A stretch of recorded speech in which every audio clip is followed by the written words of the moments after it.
হচ্ছে এটা হচ্ছে পিয়াজা দেলা পপোলো, রুম শহরে অবস্থিত পিয়াজা দেল পপোলো।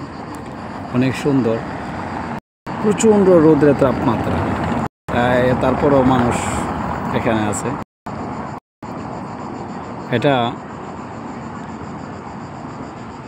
এখানে প্রায় সময় বড় বড় কনসার্ট হয়। ওই পাশে আবার একটা ল্যাম্বরগিনি গাড়ি দাঁড়ানো। এই পিয়াজা দেলা পপোলোর সাথে পিয়াজা ভেনিসিয়া একবারে একটা সংযোগ হচ্ছে কি, বিয়া দিল করছে রুম শহরের মধ্যে সবচেয়ে একটা নামি দামি বিয়া। যে বিয়াটা ওই এখান থেকে শুরু হয়েছে। এখানে যে গুয়ার্দা যে ফিনান্সার যে গাড়িটা আছে ওইখান থেকে শুরু হইয়া